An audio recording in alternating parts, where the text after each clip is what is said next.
A justiça brasileira e o império econômico da Igreja Universal do Bispo Edir Macedo. A polícia quer saber de onde vem tanto dinheiro. Você vai ver daqui a pouco. Em 13 anos, anunciando um caminho para entrar no reino de Deus, ele construiu um império. Mas de onde vem o dinheiro que permitiu ao bispo Edir Macedo, em tão pouco tempo, juntar para ele e sua igreja um patrimônio de milhões de dólares?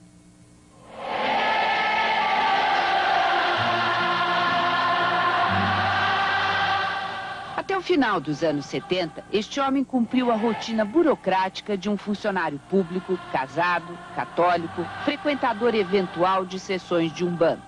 Mas um dia, ele se transformou em pastor de uma pequena igreja evangélica. Era o começo de uma história de sucesso e poder. O tesoureiro Edir Macedo deixava para trás a vida comum de cidadão de classe média para se tornar o líder espiritual de milhares de pessoas. O bispo Edir Macedo.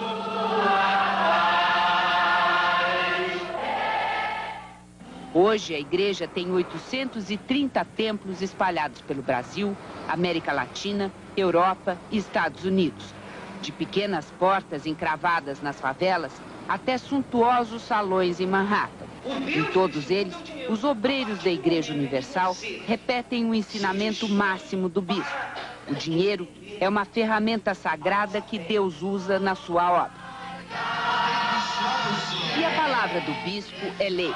As contribuições vão desde quantias modestas recolhidas durante os cultos até fortunas arrecadadas em poucos minutos em estádios lotados de fiéis. E todos parecem acreditar que não só a fé remove montanhas, mas o dinheiro também. O destino de tantas ferramentas sagradas é desconhecido pela maioria dos seguidores da igreja. O que se sabe é que o dinheiro das contribuições alimenta uma conta bancária movimentada exclusivamente pelo bispo Edir Macedo. E pelas mãos dele, o reino de Deus vai se transformando no império. Tanto empenho na administração das obras de Deus já garantiu ao bispo uma boa recompensa aqui na terra. O modesto pastor de antigamente hoje vive naquele condomínio ali de alto luxo. Tem outro apartamento no Rio de Janeiro, uma casa em Nova York e pelo menos 2 carros importados. Já o patrimônio da igreja inclui uma construtora, uma distribuidora de valores, uma gráfica e uma fábrica de móveis. Mas o que realmente impulsionou esta verdadeira empresa da fé foi uma poderosa rede de 13 emissoras de rádio. Você que deseja a salvação da sua família, para a sua vida financeira. Pelas ondas do rádio, a mensagem da Igreja Universal chegou aos lugares mais distantes do país. Mas para o bispo, isto ainda não era suficiente. A Igreja Universal passou a comprar horários nas emissoras de TV para transmitir seus programas. E até mesmo na porta dos templos, a televisão ocupou um lugar que antes era exclusivo do pastor. Mas a pretensão do bispo era ainda maior. No final de 89, ele decidiu comprar a Rede Record, rádio e televisão, uma das mais antigas e tradicionais emissoras do país. O preço do negócio, 45 milhões de dólares, o que hoje corresponde a mais de 26 bilhões de cruzeiros, no câmbio oficial. Foi uma transação difícil envolvendo representantes do bispo e os proprietários da rede, a família Machado de Carvalho e diretores do grupo Silvio Santos. Mas ao final de vários meses, o contrato de compra e venda foi assinado pelas partes e a emissora passou ao controle de fato do bispo e sua igreja. Mais uma vez, Edir Macedo conclamou os fiéis a contribuírem para a compra. A campanha foi batizada de Sacrifício de Isaac. Com a documentação em mãos, o bispo ficou aguardando apenas o aval da Secretaria de Comunicações para a transferência da concessão da Rede Record. Foi quando um ex-pastor da Igreja Universal resolveu denunciar os bastidores da negociação. Carlos Magno de Miranda é hoje o líder da Igreja do Espírito Santo de Deus. Antes de se mudar para Recife e fundar a própria igreja, ele era o braço direito do bispo Edir Macedo e participou de todas as etapas da compra da Rede Record. No depoimento que deu à polícia, o pastor contou que o bispo manda derreter joias doadas pelos fiéis e envia o ouro ilegalmente para o exterior. Já este talão de cheques seria a prova de que o bispo remete dólares para os Estados Unidos usando a conta de uma igreja fantasma. Mas as denúncias do pastor não se resumem ao dinheiro que sai dos cofres da igreja. As mais graves se referem ao dinheiro que entra. Carlos Magno garante que, para pagar a Record, o bispo Edir Macedo mandou buscar na Colômbia $1 milhão.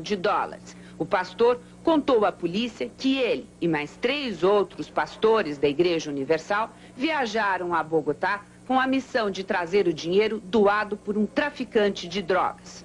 Nós fomos chamados pelo pastor Gonçalves para uma reunião, e aí nessa reunião ele disse: olha pessoal, o negócio é o seguinte, não é nada de colocar a igreja aqui, entendeu? A nossa missão, a nossa viagem é com uma missão especial. Nós viemos para levar $1 milhão que um traficante, né, de drogas, ele procurou o bispo na igreja e, sabendo das dificuldades da igreja em obter dinheiro para o pagamento da TV Record, ofereceu emprestado, desde que a igreja se propusesse a buscar em Bogotá, já que não tinha como esse dinheiro sair de lá.